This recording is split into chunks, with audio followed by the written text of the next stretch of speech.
Today I'm going to show you a great way to make a hinge door out of EMT conduit and maker pipe. I was talking with a customer the other day and they had a lot of questions around this. We've done a bunch of videos about this topic and we continue to try and refine the ideas and get them to you guys so you can make a hinge door for your EMT conduit build.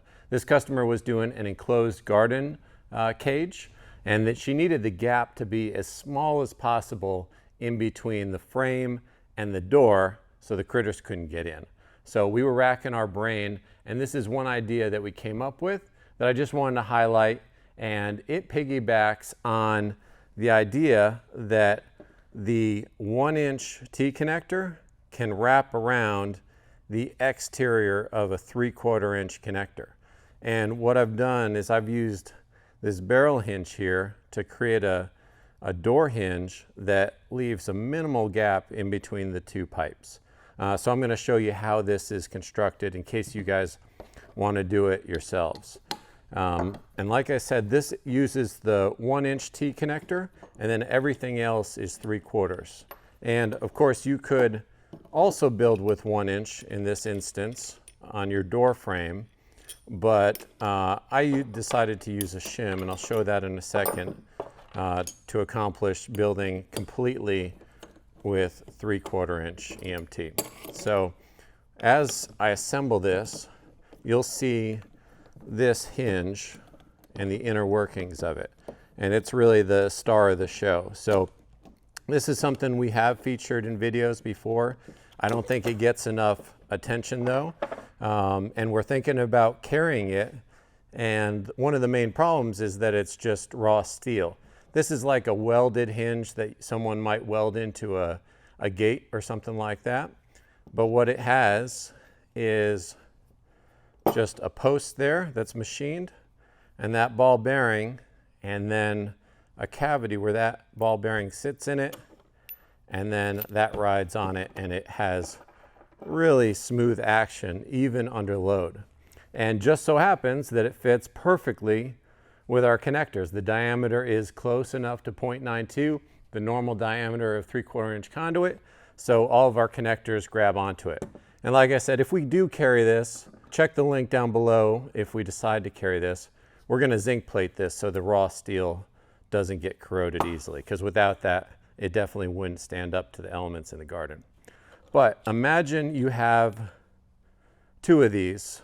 I'm going to show you the bottom half, and you have your main garden structure. Now this could be any connector. It doesn't have to be the T connector, but imagine this hinge is basically creating a pivot vertical pipe that your whole door is going to hinge on.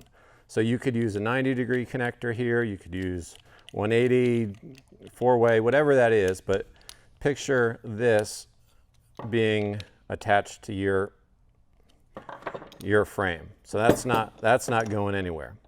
And then you have this pivot. Now you would have another one of these at the top of the door, and this whole thing is going to move. Now one of the problems was if you use a coupling to grab onto this, you don't have any real estate to put a connector. So here I'm using the structural pipe coupling, and it's just grabbing onto the top of that and adapting it to 3/4 inch conduit. Piece up there.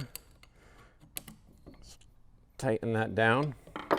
So now you've got that post that's going to be the pivot for the gate. And what makes this hack work is you can then take our 1-inch T connector and just go right over the exterior of the coupling. Now, it would have been sweet if we planned it this way, but I got to admit that this was, what's the Bob Ross? We don't make mistakes. We have happy accidents. Happy little accident, yeah, that we found out after the fact. So you put the 1-inch T connector, tighten it down.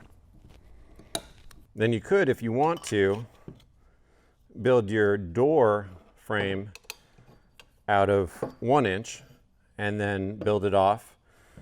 Your door would swing like that. You'd have the opposite on the top end and maybe some bracing in between. Or if you want to stick with 3/4 and you don't need the extra, don't need to buy 1 inch or anything like that, you can buy our 1 inch shim, put that in there, and then adapt that to 3/4 inch EMT. So your structure stays where it is, that pivots, and then it has a minimal gap in between the frame and your door.